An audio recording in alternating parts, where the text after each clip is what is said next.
Welcome to KSK TV news. ముందుగా వార్తల్లోని వివరాలను చూద్దాం. కేఎస్కే ట్యూషన్ సెంటర్లో రక్తదానంపై వ్యాసరచన పోటీలు.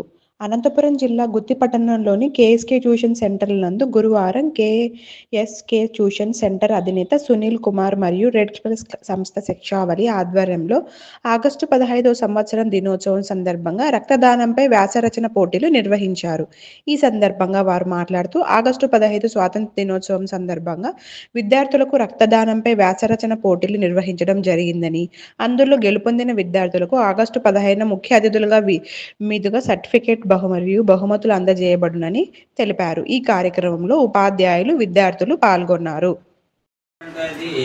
నాకు తెలిసి గుత్తి పట్టణం కాదు, చుట్టుపక్కల నియోజకవర్గంలో రెడ్ ప్లస్ అనే సంస్థ గుర్తుకొస్తుంది. ఎందుకంటే ఎంత కష్టాలున్నా, ఎంత ఆపదలో ఉన్నా మనిషి బ్రతకాలి, యాక్సిడెంట్ ఏదైనా అంటే దానికి రక్తం అవసరం. రక్తం అంటే గుర్తుకొచ్చి నెంబర్ ఎవరు తీసుకున్నారంటే రెడ్ ప్లస్ శిక్షావళి తీసుకుంటారు. ఎందుకంటే ఈ గుత్తి పట్టణంలో పేదవాళ్ళ కోసమని కాదు, ఎవరి కోసమైనా నేను ముందున్నానంటూ ఒక రెడ్ ప్లస్ సంస్థ స్థాపించి రక్తదానానికంటే మించినటువంటి గొప్పదానం ఏది లేదని నిరూపించిన వ్యక్తి వచ్చినందుకు ధన్యవాదాలు. సో నాకు గొప్ప 8 years నుంచి మంచి మిత్రుడు, మంచి సలహాలు ఇస్తుంటాము. మంచి ఏదో ఒకటి ఎదుగుతూ ఉంటాడు, ఏదో ఒకటి చేయాలా, ఏదో ఒకటి బ్లడ్ డొనేషన్ పెట్టాలి, క్యాంపులు పెట్టి ఇలాంటివన్నీ కూడా చేయాలని ఆతృత ఎక్కువ మనం చేస్తుంటాడు. అలాగే పిల్లల కోసం ఎన్నో సంవత్సరానికి వ్యాసరచన పోటీలు పెట్టి ప్రైజులు ఇస్తుంటాడు. అలాగే ఇప్పుడు కూడా మన కోసము మన ట్యూషన్లో ఈరోజు టుమారో ఇండిపెండెన్స్ డే సందర్భంగా ముందు రోజు ఈ యొక్క బ్లడ్ డొనేషన్ మీద ఏమి ఎస్ఐ రైటింగ్ పెట్టడం తెలిసింది. దీంట్లో first, second, third prize girls కి, బాయ్స్ కి 3 ప్రైజెస్ ఇవ్వడం జరుగుతుంది.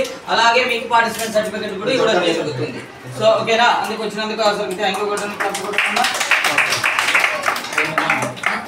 ఈరోజు మన కేఎస్కే ట్యూషన్ ఆధ్వర్యంలో నిర్వహిస్తున్న వ్యాసరచన పోటీలు అంతా బాగా రాలని చెప్పి మనస్ఫూర్తిగా కోరుకుంటున్నాను. ఎందుకంటే నేను ఎక్కువ మాట్లాడితే మీకు క్లూ ఇచ్చినట్లయితుందమ్మా. కాబట్టి నేనేం మాట్లాడను. మీ స్వదాగా మీరు ప్రతి ఒక్క మనిషి వాడి శరీరంలో రక్తం అనేది కంపల్సరీ ఉంటుంది. రక్తదానం చేయడం వల్ల ఏం యూజెస్ అనే దానికి మీరు ఏ విధంగా మీరు రాసుకొని రాయండి. మంచిగా నేను రేపు మాట్లాడుతాను స్పీచ్, ఒక 5 నిమిషాలు మాట్లాడతాను. నేను మాట్లాడితే క్లూ ఇచ్చినట్టు ఉంటుందమ్మా. కాబట్టి మీరు ఖచ్చితంగా రాయండి. ప్రతి ఒక్కరు కొద్దిగా బాగా ఆలోచన చేసి ఒక 5 నిమిషాలు టైం తీసుకొని రాయండి. మనకి ఏదైనా ప్రమాదం జరిగినా బ్లడ్ అనేది వస్తుంది. సో డాక్టర్లు ఏమంటారంటే మీరు ఎక్కడికి తీసుకురావాలి, కష్టం ఉంటుంది. అలాంటప్పుడు గుండెకలు తీసుకుంటాం ఎంతైనా గుర్తుకొచ్చేది ఎవరప్ప అంటే రెడ్ ప్లస్ శిక్షావళి. ఎందుకంటే పడిపోయింది, అతని పేరు శిక్షావళి అంటారు, ఎవరు రెడ్ ప్లస్ శిక్షావళి అంటారు. ఎందుకంటే ఆ రెడ్ ప్లస్ సంస్థను స్థాపించి ఎంతోమంది ప్రాణదాత అయినాడు.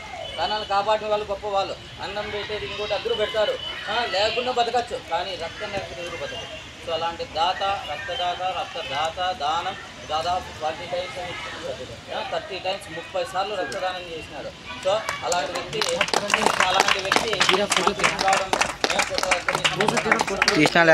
కూడా.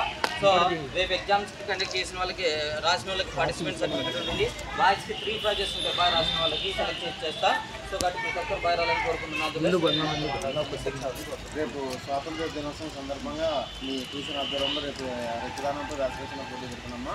ప్రతి ఒక్కరు బాగా రాయాలని చెప్పి కోరుకుంటాను. ఎందుకంటే నేనేం మాట్లాడితే మీకు రేపు ఒక 5 నిమిషాలు ప్రశాంతంగా మాట్లాడతాను మీకు రేటమ్మా. కాబట్టి అందరూ ఆల్ ది బెస్ట్ బాగా రాయండి. ఆల్ ది బెస్ట్ బాగా రాయాలి ఎగ్జామ్.